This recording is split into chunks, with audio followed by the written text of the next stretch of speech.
በጸጋው ድነናል ብለው የመስቀሉን ውለታ ከጭንቅላታቸው አውጥተው የጣሉ እነሱ አይደሉም ወይ?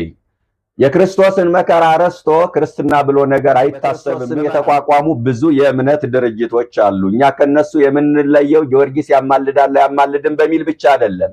ከነሱ የምንለየው የመከራው ተካፋዮች በመሆናችን ነው። ሌሎቹ ጌታ ይወደናል፣ አድኖናል፣ ዋጋ ከፍሎልናል፣ ዕዳችን ተሰርዟል፣ በደላችን ተደምስሷል ይላሉ። ነገር ግን የመከራው ተካፋዮች አይደሉም። መከራውን በዓይነ ሕሊና ማየትም ማሰብም አይፈልጉም። ብዙዎቹ መከራውን ይጠሉታል፣ በትንሣኤው ይደሰታሉ። በትንሣኤው ለመደሰት ግን በዓርብ መከራ መካፈል የቻለ አምላክ ማድረቅ አይሳነውም። ብዙ ጊዜ ግን ማብቀሉ አይታየንም አይደለ? ማድረቁ ግን ይታየናል። ብዙ ጊዜ ማብቀሉ አይገርመንም፣ ማድረቁ ይገርምሮ ሰይጣን ከማይደጎ ጸሎት ሰይጣን እንደ ጸሎት ማቋረጥ የሚወደው የለም ይላል። ለምን ቢባል እስመ እሳት ይወጽእ እምአፉ ለዘይጼልይ፣ ከሚጸልይ ሰው አፍ ምን ይወጣል? እሳት ይወጣል። እሳት እኮ መንፈስ ቅዱስ ነው። ወይ አውዕዮ ያቃጥለዋል፣ ወይ ደጉጽ አይኖ አይኑን ያጠፋዋል። እስመ ጉድፍ በኀቤሁ፣ ጸሎት በሰይጣን ዘንድ የተሳለ ጦር ነው። ቅጠል ብቻ በቀር ፍሬ አላገኘባትም ማለት ከሃይማኖት በቀር ምግባር የላቸውም እያለን ነው። ሃይማኖት ያለ ምግባር፣ ምግባር ያለ ሃይማኖት ደግሞ ምዕመናን አያድነን። በጎ ምግባር ያስፈልጋል። የምዕራቡን ዓለም ክርስትና ያበላሸው ይሄ ነው። ራሳቸውን ለክርስትና ማመቻቸት ሲገባቸው ለነሱ የሚመች ክርስትና መፈለግ። መጾም ሲያቅታቸው ጌታዬ ጾሞልኛል ይላሉ። ጌታማ እንደበላ እንደጠጣም ተጽፏል እኮ። ጾሞልኛል ብለው ጾሙን እንደተውት በልቶልኛል ብለው ምግቡን ለምን አይተውትም? ራሳቸውን መግዛት ሲያቅታቸው ጽድቅም ሰራ ኃጢአትም ሰራ ለመዳን ዋጋ የለውም። ኢየሱስ ጌታ መሆኑን ካምን ትድናለህ ይላሉ። ለመዳን ግን በጎ ምግባር ያስፈልጋል። እኔ ማርያምን እወዳለሁ፣ እኔ እኮ ጌታን እወደዋለሁ፣ ግን አላስቀድስም፣ ቤተክርስቲያን አልሄድም፣ አልጾምም፣ አልጸልይም። እንዲህ ከሆነ እምነቱ ያጋንንት እምነት ነው። እግዚአብሔርንማ አጋንንትም ያውቁታል። አንድ አይናችን ቢጠፋ በአንድ አይናችን እያጮለቅን ማየት እንችላለን። አንድ እግራችን ቢቆረጥ በምርኩዝም ቢሆን በአንድ እግራችን እያነከዝን ምርኩስ ተደግፈን እንሄዳለን። ሃይማኖትና ምግባር ግን ከሁለቱ አንዱ ከጎደለ አይሰራም። ሁለቱ መሟላት አለባቸው።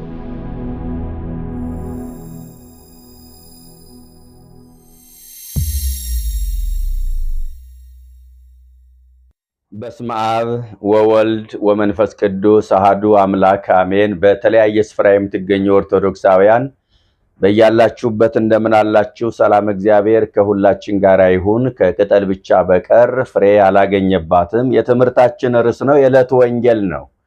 የማቴዎስ ወንጌል ምዕራፍ 20 ቁጥር 19 ላይ ተመዝግቦ የምታገኙት ኃይለ ቃል ነው። በዚህ ኃይለ ቃል እግዚአብሔር በረዳን መጠን የዕለቱን ታሪክ እንማማራለን። በሰሙነ ሕማማት ውስጥ ያሉት ቀናት እያንዳንዳቸው የራሳቸው የሆነ ታሪክና ስያሜ ያላቸው። ሰኞ ክርስቶስን ለመግደል ምክር የጀመሩበት ዕለት ነው። ሆሳዕና ብለው ያመሰገኑትን ጌታ ምስጋናቸው ሳይደበዝዝ በማግስቱ እንግደለው እንስቀለው ብለው ምክር የጀመሩበት ዕለት ነው። ሁለተኛ መርገመ በለስ ይባላል። ዕፀ በለስን የረገመበት ዕፀ በለስን ያደረቀበት ዕለት ነው። ጉዳዩ ከበለስ ጋር አይደለም። ምስጢሩን በደንብ እናየዋለን። እግዚአብሔር በረዳን መጠን እንግዲህ የተዋህዶ ልጆች 40ውን ቀን ጾመን በዓለ ሆሳዕናን በድምቀት አክብረን ሰሙነ ሕማማትን ተቀብለን ስግደት ጀምረናል። ከቃል ትምህርት ወደ ተግባር ትምህርት ተሸጋግረናል። ሁላችንንም ሰሙነ ሕማማት ከሌሎች ቀናትና ሳምንታት የተለየ ነገር አለው። ከስሙ ይጀምራል። ሰሙነ ሕማማት ነው የሚባለው። መከራ ክርስቶስን የምናስብበት ሳምንት ነው። እንዳልኳችሁ ከሌሎች ሳምንታትና ቀናት የሚለይበት የራሱ የሆነ ምክንያት አለው። በዐቢይ ጾም ውስጥ ምንም የጸናጽልና የከበሮ ድምፅ ባይሰማም ሌሎች አገልግሎቶች በሙሉ አይቋረጡም፣ አገልግሎቶች ይሰጣሉ። በሰሙነ ሕማማት ግን በሌላ ቀን የሚሰጠው አገልግሎት ሙሉ በሙሉ በጊዜያዊነትም ቢሆን ይቋረጣል። ይህ ከሌሎች ቀናትና ሳምንታት ልዩ ያደርገዋል። ሁለተኛው በጾምም ይለያል። ሌሎችን አጽዋማት እንድንጾም የታዘዝነው እስከ 9 ሰዓት ነው። በዐቢይ ጾም ውስጥ ያሉት ደግሞ ሳምንታት የመጀመሪያው ሳምንት ዘወረደ ይባላል። አባቶቻችን በፍትሐ ነገሥት እስከ 12 ሰዓት እንድንጾም ሥርዓት ሰርተውልናል። ከቅድስ እስከ ኒቆዲሞስ ያለውን ደግሞ እስከ 11 እንድንጾም ሥርዓት ሰርተውልን አልፈዋል። እንግዲህ መጾም አለመጾም እንደየአቅሙ የሚወሰኑ ነው። እኔ አሁን የምነግራችሁ ሕጉን ነው። ሰሙነ ሕማማትን ደግሞ 1 ሰዓት ጨምረን እስከ 13 ሰዓት እንድንጾም አባቶቻችን ስራ ሰርተውልን አልፈዋል። በጾምም ከሌሎች ቀናት ይለያል ማለት ነው። ሌላው በተለየ መልኩ ቤተክርስቲያን መከራ ክርስቶስን የምታስብበት ሳምንት ነው ይሄ ሳምንት። ምክንያቱም የኛ ቤተክርስቲያን የክርስቶስን መከራ ሳታስብ የዋለችበት ቀንና ሰዓት በነገራችን ላይ የላትም። እያንዳንዱ ስርዓተ አምልኮ የሚፈጸመው በመስቀል ነው። 7ቱ ምስጢራተ ቤተክርስቲያን ያለ መስቀል አይፈጸሙም። ለምን? ካሳ የተፈጸመው በመስቀል ነውና። ነገር ግን በተለየ መልኩ ጊዜ ሰጣ፣ ቀን ቆጥራ፣ ዓመቱን ጠብቃ ደግሞ ቤተክርስቲያን የክርስቶስን መከራ በተለየ መልኩ ታስባለች ሕማማት ብላ። በጣም የሚያሳዝነኝና እንደ ቀልድ የሚመስለው ነገር አንዳንዶቹ የኦርቶዶክስ ቤተክርስቲያን ኢየሱስን እንደማትሰብክ ኢየሱስን እንደማታስብ አድርገው በተደጋጋሚ ይናገራሉ። ለመሆኑ የረሱት እነሱ ወይስ እኛ ነን? በጸጋው ድነናል ብለው የመስቀሉን ውለታ ከጭንቅላታቸው አውጥተው የጣሉ እነሱ አይደሉም ወይ? የክርስቶስን መከራ ረስቶ ክርስትና ብሎ ነገር አይታሰብም። ምዕመናን ሰማዕታት ከነደደ እሳት ከተሳለ ስለት ገብተው ደማቸውን ያፈሰሱት የክርስቶስን መከራ አስበው ነው። ጻድቃኑ የላመ የጣመ ከመቅመስ የሞቀ የደመቀ ከመልበስ ተከልክለው ፍላጎታቸውን አሸንፈው በረሃ ገብተው የኖሩት መከራው ትዝ እያላቸው ነው። እኛም አቅማችን በፈቀደልን መጠን የምንራበው፣ የምንጾመው፣ የምንጸልየው፣ የምናስቀድሰው፣ የምንሰግደው መውደቃችን መነሳታችን ሁሉ የክርስቶስን መከራ በማሰብ ነው። ስለዚህ እቺ ቤተክርስቲያን ከሌሎች ቤተ እምነቶች በዋናነት የሚለያት የመከራውና የሕማሙ ተካፋይና ተሳታፊ መሆኗ ነው። የሁላችሁ በክርስቶስ ስም የተቋቋሙ ብዙ የእምነት ድርጅቶች አሉ። እኛ ከነሱ የምንለየው ጊዮርጊስ ያማልዳል አያማልድም በሚል ብቻ አይደለም። ከነሱ የምንለየው የመከራው ተካፋዮች በመሆናችን ነው። ሌሎቹ ጌታ ይወደናል፣ አድኖናል፣ ዋጋ ከፍሎልናል፣ ዕዳችን ተሰርዟል፣ በደላችን ተደምስሷል ይላሉ። ነገር ግን የመከራው ተካፋዮች አይደሉም። መከራውን በዓይነ ሕሊና ማየትም ማሰብም አይፈልጉም። ብዙዎቹ መከራውን ይጠሉታል፣ በትንሣኤው ይደሰታሉ። በትንሣኤው ለመደሰት ግን በዓርብ መከራ መካፈል ያስፈልጋል። ከዚች ቤተክርስቲያን የተሻለ መከራውን የሚያስብ ቤተ እምነት ይኖራል ብዬ አላምንም፣ አልጠብቅም። ይህ እውነታ ነው። ስለዚህ መከራውን በማሰብ በተለየ መልኩ ትለያለችና ሕማማት ብላ ሰይመዋለች። ይሄ ብቻ አይደለም። ይሄ ሳምንት ደግሞ የዓመተ ፍዳ የዓመተ ኩነኔ መታሰቢያ ሳምንት ነው።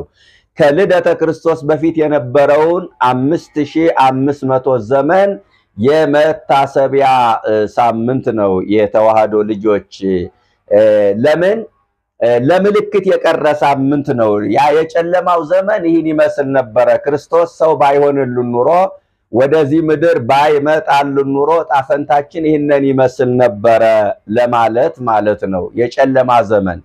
ይህም ሳምንት እኮ እንደምታውቁት ጭልምልም ያለ ሳምንት ነው አደለ? ሰዓታት የለ፣ ኪዳን የለ፣ ቅዳሴ የለ፣ ማህሌት የለ፣ ጸሎተ ፍትሐት የለ፣ ክርስትና የለ፣ ምንም ነገር የለም። እና ከዚህ በላይ ጭልምልም ያለ ነገር አለ እንዴ? ያንን የመከራ ዘመን የሚያስታውሰን ሳምንት ነው። ስለ ሕማማት ይህን ያህል ካልነ ወደ ዕለቱ ወንጌል ወደ ዕለቱ ታሪክ እንግባ።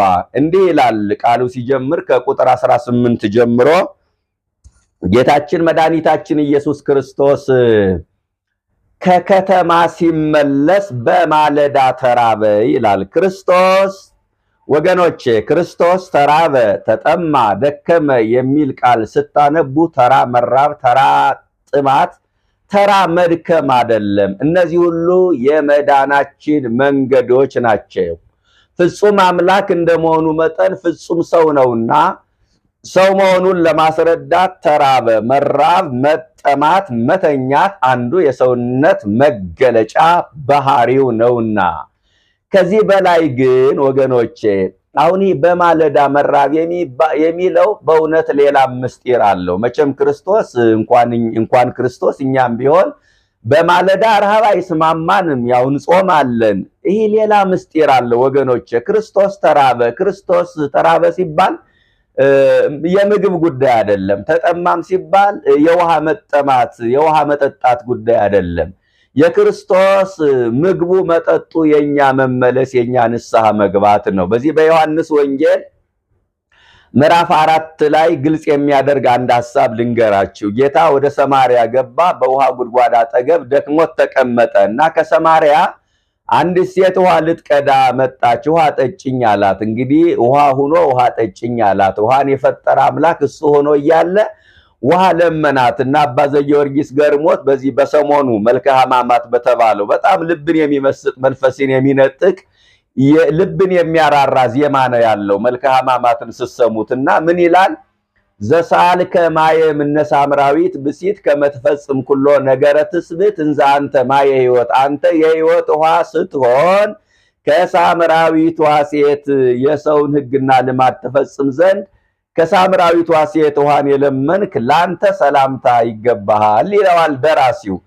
እና ውሃ ሆኖ ውሃ ለመናት። ክርስቶስ ሲራብ ሲጠማ ውሃ ሲለምን ታገኙታላችሁ። እርቦት ታገኙታላችሁ።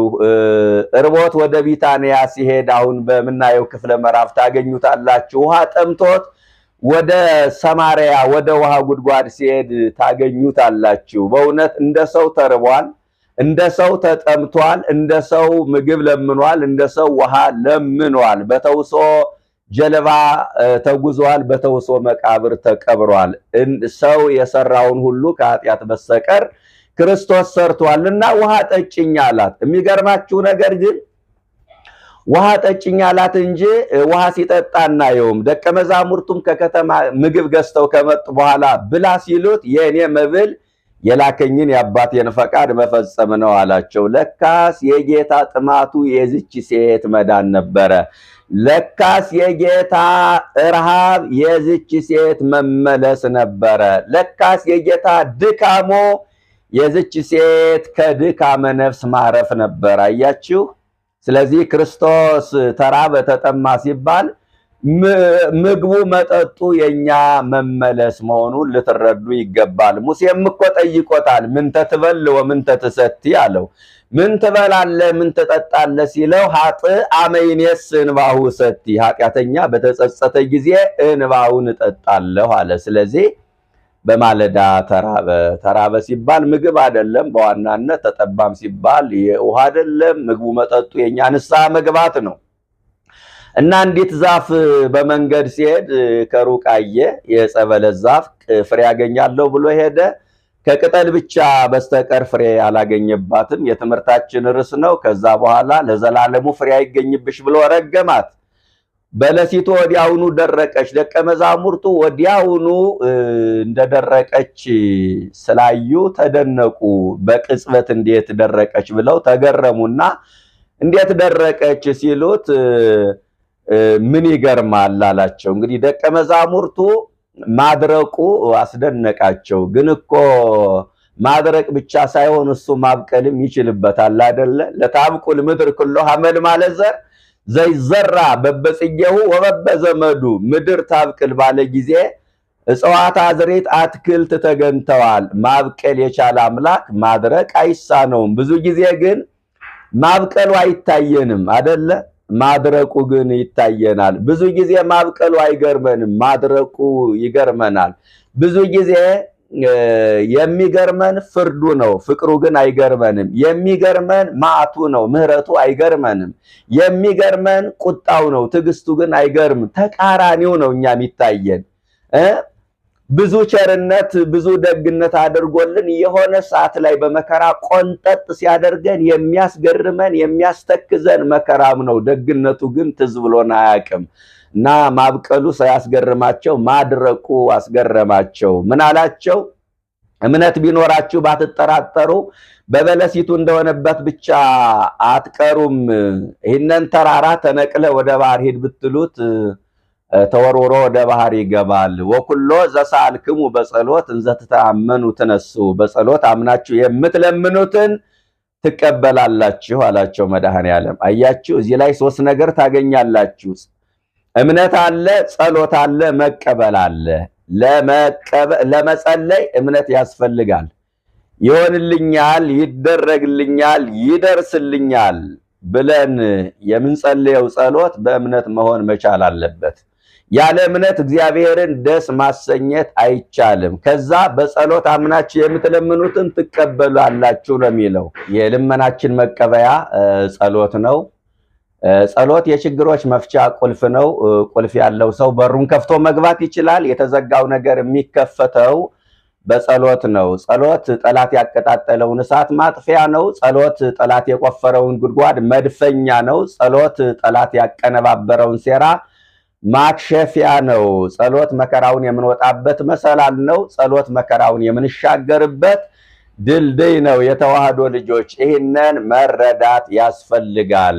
ያለ ጸሎት የትም አንደርስም። በነገራችን ላይ ምዕመናን በጸሎት አምናችሁ የምትለምኑትን ትቀበላላችሁ አላቸው። ያለ ጸሎት የቱንም ያህል ብንራመድ አንደርስም። እውነት ነው። እንራመድ ይሆናል፣ ያለ ጸሎት ግን አንደርስም። እንሮጥ ይሆናል፣ ያለ ጸሎት ግብ አንመታም። እንዘራ ይሆናል፣ ያለ ጸሎት ፍሬያማ አንሆንም። እንሰራ ይሆናል፣ ያለ ጸሎት ጉልላቱን አናየውም። ጸሎት አጥር ነው። ክፉ ሐሳባችን የምንመልስበት አጥራችን፣ ሰይጣንን የምንመልስበት አጥራችን ጸሎት ነው። አጥሮ የፈረሰበት ቤት ያገኘው የእንስሳት የበግ መናኸሪያ ይሆናል። ማንም ሰው በጉን ፍየሉን እየነዳ ያልፍበታል። እና የጸሎት ሕይወት አጥር ነው። የጸሎት ሕይወት ጋሻ ነው። ጋሻ የሌለው ሰው የተወረወረ ጦር ያገኘዋል። ዓይኑን ያጠፋዋል፣ ጆሮውን ያቆስለዋል፣ ልቡን ያደመዋል፣ ኩላሊቱን ያፈርሰዋል። ዓይናችን ባየው ነገር እንዳይሳቀቅ፣ ጆሮአችን በማትወሬ እንዳይደነግጥ፣ ልባችን በሁኔታዎች እንዳይዝል የጸሎት ሕይወት ጋሻ ነው። ምዕመናን ጸሎት ከእግዚአብሔር ጋር መነጋገር ነው። እግዚአብሔርን ከማናገር በላይ የሚያስደስት ነገር አለ እንዴ? ምናልባት አግኝተን ማናገር የምንፈልጋቸው ባለስልጣናት ይኖሩ ይሆናል፣ ግን አናገኛቸውም። እንዲያው በቀጠሮ እንኳን ብናገኛቸው ከአንዴ ከሁለቴ በላይ ማናገር አንችልም። አንድ ሰዓት ላይ ያናገርነውን ባለስልጣን 6 ሰዓት ማናገር አንችልም። እግዚአብሔርን ግን ሁልጊዜ ማነጋገር እንችላለን። ምዕመናን ጠዋት 1 ሰዓት ላይ እናናገረዋለን፣ 3 ሰዓት ላይ ማናገር እንችላለን፣ 6 ሰዓት ላይ ማናገር እንችላለን፣ 9 ሰዓት ላይ፣ 11 ሰዓት ላይ፣ ከምሽቱ 3 ሰዓት ላይ፣ ከሌሊቱ 9 ሰዓት ማናገር እንችላለን። ከበረታን በ24ም ሰዓት ጌታን ማነጋገር እንችላለን። ስለዚህ ጸሎት ከእግዚአብሔር ጋር መነጋገር ነው። የሚጸልይ ክርስቲያን ሁልጊዜ ከእግዚአብሔር ጋር እየተነጋገረ መሆኑን ማመን መቻል አለበት። የማይጸልይ ክርስቲያን ግን ከእግዚአብሔር ጋር ንግግሩን እንዳቆመ ማሰብ መቻል አለበት።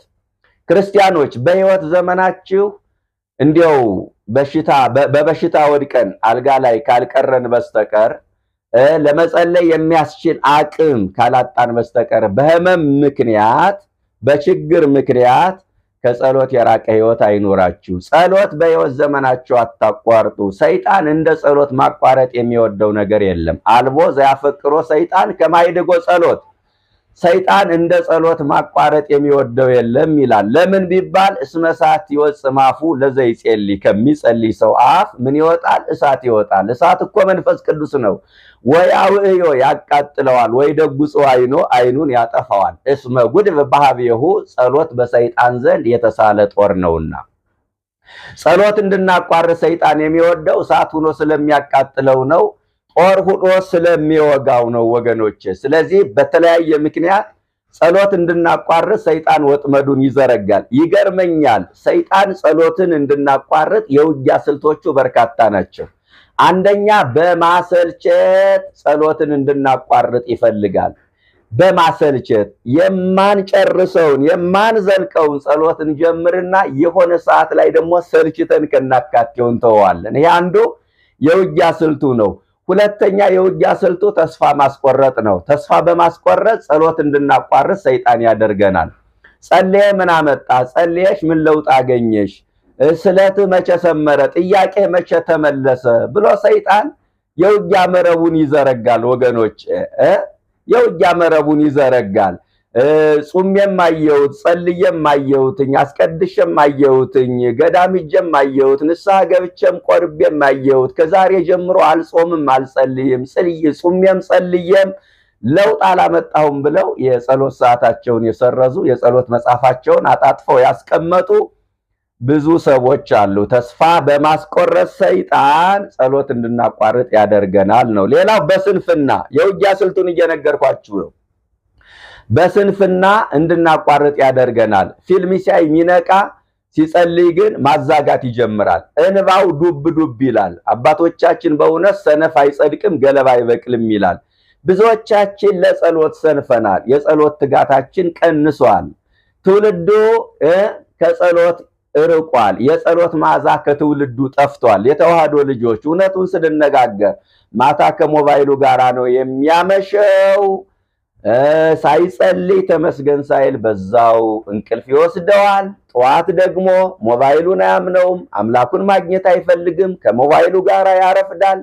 ሲጨርስ ወደሚፈልገው ቦታ ይሄዳል። ሳይጸልይ ይውላል። ማታም ጠዋትም ያነበበውን የሰማውን ያየውን ሲያወራ ይውላል እና ከጸሎት የራቀ ሕይወት ሊኖረን አይገባም። በስንፍና ብዙዎቻችን ጸሎት እንድናቋርጥ ያደርገናል። አንዳንዶቻችን ደግሞ እንቅልፍ በማክበድ ይገርማል። የውጊያ ስልቱ አይምሯችን በማይረባ ነገር አደንዝዞ ሰይጣን ይቆይና ልክ የጸሎት ጊዜያችን ሰዓታችን በእንቅልፍ ይሻማዋል። ይሄ አንዱ የውጊያ ስልቱ ነው ሰይጣን። አንዳንዶቻችን ቢዚ በማድረግ ለጸሎት ስንቆም ስራ ሁሉ ትዝ ይለናል። የረሳነው ስራ ሁሉ ትዝ ይለናል። የጠፋን ዕቃ ሳይቀር ጸሎት ላይ ነው ትዝ የሚለን። የሚገርማችሁ ነገር አንዳንዶቻችን ሐሳባችን በመበተን ሰይጣን እንድናቋርጥ የፈተና ወጥመዱን ይዘረጋል። እንቅልፍ ማነው ሐሳባችን በመበታተን እንዲው ሐሳቤን ሰብስቤ መጸለይ ካልቻል ቢቀር ይሻላል፣ ላይሰማኝ ይችላል ብለን እንድናስብ ያደርገናል። መጀመሪያ ይውላችሁ ሐሳባችን የሚበታትነው ሰይጣን ነው። ኋላ ደግሞ ሐሳቤ ከተበታተነ እግዚአብሔር አይሰማኝም ብለን ደግሞ እንድናቋርጥ የሚገፋፋን እሱ ነው እና የውጊያ ስልቱ ብዙ ነው። ስለዚህ ሰይጣን እንደ ጸሎት ማቋረጥ የሚወደው የለም። ለምን? እሳት ሆኖ ስለሚያቃጥለው፣ ጦር ሆኖ ስለሚወጋው፣ ሁለተኛ ከእግዚአብሔር ጋር መነጋገር ስለሆነ። በእውነት ጸሎት በክርስትና ውስጥ የህልውና ጉዳይ ነው። የማይጸልይ ክርስቲያን ከባህር የወጣ አሳ ነው። ከባህር የወጣ አሳ በህይወት የመቆየት እድል የለውም። የማይጸልይ ክርስቲያንም በህይወት ያለ ይመስለዋል፣ እርሱ ግን ሙቷል። ወኩሎ ዘሳልክሙ በጸሎት እንዘ ተታመኑ ትነሱ፣ በጸሎት አምናችሁ የምትለምኑትን ትቀበላላችሁ አላቸው። በለስ ምንድነው? እስኪ ጥቂት ይህንን ሐሳብ እንመልከትና ትምህርታችንን ጨርስ። እንግዲህ በለስ በአባቶቻችን አተረጓጎም ብዙ ሰፊ ምስጢር አለው። በትርጓሜው መሰረት ብዙ ነው፣ ግን ለኛም የሆነንን አንድ ሁለት ሐሳብ እናንሳ። አንደኛ በለስ በአንጻረ በለስ ረገማ ለኃጢአት። አሁን በለሷን ረገማት ሲባል ከዛፏ ጋር አይደለም ጉዳዩ። በበለስ አንጻር ኃጢአትን ረገማት፣ የውርስ ኃጢአት እንዲቀር አደረገ ነው።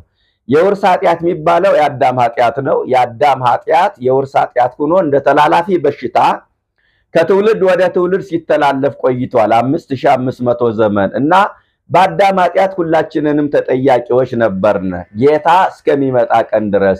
አሁን በአዳም ኃጢአት ተጠያቂዎች አይደለንም። ከክርስቶስ ሞትና ትንሣኤ በኋላ በግል ኃጢአት ንስሐ ካልገባን እንጠየቃለን። በአዳም ኃጢአት ግን ተጠያቂዎች አይደለንም። ከልደተ ክርስቶስ በፊት ግን አዳም በሰራው ኃጢአት ሁሉም ይጠየቃል። አባት በበላው ዕዳ ሁሉም ሲከፍል ይኖራል። በእውነት የአዳም ኃጢአት እንደ በሽታ ሆኖ ስለተቆጠረ ከትውልድ ወደ ትውልድ ይተላለፍ ነበር እና የአዳም ኃጢአት በሽታ ስለሆነ ክርስቶስ መድኃኒት ሆኖ ተገለጠ። የመድኃኒቱ መገኛ ተቋም ደግሞ ክብር ይግባትና እናታችን ድንግል ማርያም ሆናለች። በአዳም በኩል ወደ ሰው ልጆች የገባውን የኃጢአት በሽታ ነቢያቱን ማስወገድ አልቻሉም። እውነት ለመናገር ከጊዜያዊ መቅሰፍት ከወረርሽኝ ህዝቡን ታድገዋል። ይህንን የኃጢአት በሽታ ግን ማስወገድ አልቻሉም። ብዙሃን ነቢያት ሞቱ፣ አልቦ ዘበቋ ሞቶሙ። ብዙ ነቢያት ሞቱ፣ ሞታቸው ግን አልጠቀመም። በመሞታቸው ህይወትን ማምጣት አልቻሉም። የተዘጋውን ገነት ማስከፈት፣ የተነጠቅነውን ርስ ማንሳት አልቻሉም። ፍርዱን መመለስ አልተቻለም። የአዳም ኃጢአት በሽታ ሆኖ ስለተቆጠረና ይህንን የውርስ ኃጢአት ሊያስወግድ ሊያስቀር መምጣቱን ለማስረዳት ነው። በለሷን ረገመ ማለት የውርስን ኃጢአት አስቀረ ለማለት ነው። ሁለተኛው በለስ የተባሉ እስራኤላውያን ናቸው። በለስ ዘይቤ ቤተ እስራኤል ሙንቱ አይደል የሚለው እስራኤላውያን ናቸውና ፍሬ ያገኛለሁ ብሎ ወደ በለሷ ሄደ ማለት ከእስራኤል ምግባር ሃይማኖት ጠበቀ፣ ከቅጠል በስተቀር ፍሬ አላገኘባትም ማለት እስራኤል ተብሎ ከመጠራት በስተቀር ሃይማኖት ምግባር አላገኘባቸውም ነው። ወደኛ ስናመጣው እስራኤል ዘነፍስ እንግዲህ እኛ ክርስቲያኖች ነን። ከቅጠል በስተቀር ፍሬ አላገኘባትም ማለት እውነት ለመናገር ክርስቲያን ተብሎ ከመጠራት በስተቀር ፍሬ የሚያጣበት ቀን ብዙ ነው። ብዙዎቻችን እውነት ወደኛ መጥቶ ፍሬ ያገኘውን ወደኛ ሲመጣ ቅጠል ብቻ ሆነን ያገኘን ይሆን? እስከ መቼ ነው በቅጠልነት ህይወት ምን መላለሰው? ወገኖቼ ቅጠል የሆነ ህይወት ማለት ምን ማለት መሰላችሁ? በስመ ክርስትና እድሜው ያለቀበት አለ ተብሎ በህይወት ያልተጓዘ ሙቷል ተብሎ ያልተገነዘ ባለማዊነት የተዋጠ በስርዓተ ሃይማኖተኝነት የሚመራ ኦርቶዶክሳዊ ሆኖ የማይጾም ኦርቶዶክሳዊ ሆኖ የማይጸልይ ኦርቶዶክሳዊ ሆኖ የማያስቀድስ ዓመት እስከ ዓመት ከእግዚአብሔር ቤት ርቆ የሚኖር ቅጠል የሆነ ህይወት ማለት ይሄ ነው። ምዕመናን እጅግ አዝናለሁ። እስከ መቼ መድኃኔዓለም ወደኛ ሲመጣ ቅጠል ብቻ ሆነን የሚያገኘን እስከ መቼ ነው? ይመጣል በየጊዜው እኮ። እንደውም በሉቃስ 13 ቁጥር 6 ላይ ደግሞ ዘርዘር ያደርገዋል። ፍሬ ፈልጎ 3 ጊዜ እንደመጣ የሚያሳይ ቃል አለ። ወደ በለሷ ፍሬ ፈልጎ 3 ጊዜ ሄደ። በለስኛ ነን፣ የበለሱ ባለቤት እግዚአብሔር ነው። 3 ጊዜ 3ቱ የእድገት ደረጃዎች ናቸው። ወጣትነት፣ ጎልማሳነትና ሽምግልና ማለት ነው። በወጣትነት ዘመናችን እግዚአብሔር ፍሬ ፈልጎ ወደኛ ይመጣል። እንግዲህ ከወጣቱ የሚፈልገው ፍሬ አለ። የቅድስና ፍሬ፣ ራስን የመግዛት ፍሬ ይፈልጋል። የሰላም የፍቅር ፍሬ ከወጣቱ ይፈልጋል፣ እንደገና ያጣል። አሁንም በጎልማሳነት ዘመናችን ፍሬ ፈልጎ ወደኛ ይመጣል እግዚአብሔር። ይሄ የወጣትነት ዘመን የነፋስ ዘመን አይደለ? ወይክልያ ይምርፃን ዘውስተ ነፍሱ፣ ሰው እንደ ነፋስ እየፈጠነ የሚሰራውን ማያውቅበት ስሜቱን ብቻ የሚያደምጥበት ዘመን ነው። ስለዚህ ምናልባት አሁን ደግሞ ሰከን ብለው ይሆናል። ትንሽ ከነፋስ ዘመን የሳት ዘመን ይሻል የለ ተረጋግተው ይሆናል ብሎ ፍሬ ፈልጎ ይመጣል። ያው ያጣብናል ማለት ነው። በመጨረሻ በሽምግልና ወቅት ፍሬ ፈልጎ ይመጣል። አሁን እንግዲህ የውሃ ዘመን ነው። ሽምግልና ቀዝቅዘው ይሆናል፣ ከኃጢአት ርቀው ይሆናል ብሎ ፍሬ ፈልጎ ይመጣል። ፍሬ ያጣብናል። በእኛ እግዚአብሔር አንድም ቀን ተስፋ ቆርጦ አያውቅም። ሁልጊዜ ፍሬ ፈልጎ ይመጣል፣ ግን ከቅጠል ብቻ በቀር ፍሬ አያገኝብንም። ይሄ ያሳዝናል። ምንድነው ፍሬ? ጾም ፍሬ ነው፣ ጸሎት ፍሬ ነው፣ ትሕትና ፍሬ ነው፣ ስግደት ፍሬ ነው፣ ደግነት ፍሬ ነው። በዚህ በገላትያ 5 ቁጥር 22 ላይ የተጠቀሱት እነሱን ሌላ ጊዜ በዝርዝር እናያቸዋለን። ግን እንዲያው በጥቅሉ ለማየት ሰላም ፍሬ ሰላም ነው፣ ፍሬ ሰላም ነው፣ ፍቅር ፍሬ ነው፣ ትዕግስት ፍሬ ነው፣ ቸርነት ፍሬ ነው፣ በጎነት ፍሬ ነው፣ የዋህነት ፍሬ ነው፣ ራስን መግዛት ፍሬ ነው። ወገኖቼ አንድ ክርስቲያን ክርስትናው የሚለካው በእነዚህ ፍሬዎች ነው። አንድ ዛፍ የብርቱካን ዛፍ ወይም የማንጎ ዛፍ መሆኑ የሚታወቀው በፍሬው ነው። አንድ ክርስቲያንም ክርስትናው የሚረጋገጠው አሁን በዘረዘርኳቸው ፍሬዎች ነው፣ በምግባር ፍሬዎች ማለት ነው። መቼም ሁሉም ዛፍ ቅጠሉ አረንጓዴ ነው አይደለ? ነገር ግን እንዳልኳችሁ የማንጎም ይሁን የብርቱካን ዛፍ መሆኑን የምናረጋግጠው በፍሬው ነው። ክርስቲያንም ክርስትናው የሚለካው በእነዚህ ፍሬዎች ነው። ፖሊስ የደንብ ልብስ ሳይለብስ መለዮ ሳይኖረው ፖሊስ መሆኑን ማረጋገጥ የምንችለው በመታወቂያው ነው። ክርስቲያኖችም የሚለኩት በሚሰሩት የምግባር ፍሬ ነው እያልኳችሁ ነው። እና እስከ መቼ ቅጠል የሆነ ህይወት እንኖራለን? ምዕመናን እስከ መቼ በቅጠልነት እንመላለሳለን? በእውነት ያለፈው ዘመን ይብቃ ብለን ክፉ ስራችን ረግመን የምግባር ፍሬ ልናፈራ ይገባል። መድኃኔዓለም ፍሬ ፈልጎ ወደኛ ይመጣል። ረገማት ማለት ፍሬ ሲያጣብን ያዝንብናል ማለት ነው። ያዝንብናል። ሃይማኖት በቅጠል ፍሬ በምግባር ይመሰላል። ከቅጠል ብቻ በቀር ፍሬ አላገኘባትም ማለት ከሃይማኖት በቀር ምግባር የላቸውም እያለን ነው። ሃይማኖት ያለ ምግባር፣ ምግባር ያለ ሃይማኖት ደግሞ ምዕመናን አያድነንም። ይህንን ማረጋገጥ መቻል አለብን። አሁን ኢየሱስ ጌታ መሆኑን ካመን ትድናለህ ብለው የሚፎክሩ ሰዎች እናያለን። ለመዳን በጎ ምግባር ያስፈልጋል። የምዕራቡን ዓለም ክርስትና ያበላሸው ይሄ ነው። ራሳቸውን ለክርስትና ማመቻቸት ሲገባቸው ለነሱ የሚመች ክርስትና መፈለግ፣ መጾም ሲያቅታቸው ጌታ ይጾምልኛል ይላሉ። ጌታማ እንደበላ እንደጠጣም ተጽፏል እኮ። ጾሞልኛል ብለው ጾሙን እንደተውት በልቶልኛል ብለው ምግቡን ለምን አይተውትም? ራሳቸውን መግዛት ሲያቅታቸው ጽድቅም ሰራ ኃጢአትም ሰራ ለመዳን ዋጋ የለውም። ኢየሱስ ጌታ መሆኑን ካመን ትድናለህ ይላሉ። ለመዳን ግን በጎ ምግባር ያስፈልጋል እያልኳችሁ ነው። ቅዱስ ያዕቆብ በመልእክቱ ምዕራፍ 2 ቁጥር 26 ላይ ነፍስ የተለየው ሥጋ የሞተ እንደሆነ ምግባር የሌለው ሃይማኖት የሞተ ነው። አንዳንድ ጊዜ የሁላችሁ ሃይማኖት ኑሮን የምግባር ፍሬ ካልተገኘብን፣ ምግባር ካልሰራን እምነታችን ከአጋንንት የተለየ አይደለም። አጋንንት ያምናሉ፣ ይንቀጠቀጣሉ። የያዕቆብ መልእክት ምዕራፍ 2 ከቁጥር 14 ጀምሮ አያችሁ። አጋንንትም እኮ እግዚአብሔርን ያምናሉ፣ ቅድመ ዓለም መኖሩን ያምናሉ፣ በአንድነቱ በሶስትነቱ የሚሰለስ የሚቀደስ መሆኑን ያምናሉ። ከሶስቱ አካል አንዱ አካል እግዚአብሔር ወልድ ወደዚህ ዓለም እንደመጣ በስጋ ማርያም እንደተገለጠ እንደተሰቀለ እንደሞተ እንደተነሳ ወደ ሰማይ እንዳረገ ያምናሉ። ቅዱሱ የእግዚአብሔር ልጅ ብለው መስክረዋል። ግን ምግባር ስለሌላቸው አይድኑም። አንዳንድ ሰው እኔ እኮ እግዚአብሔርን አምነዋለሁ ግን ቤተክርስቲያን አልሄድም ይላል። እኔ እኮ ማርያምን እወዳለሁ፣ እኔ እኮ ጌታን እወደዋለሁ ግን አላስቀድስም፣ ቤተክርስቲያን አልሄድም፣ አልጾምም፣ አልጸልይም።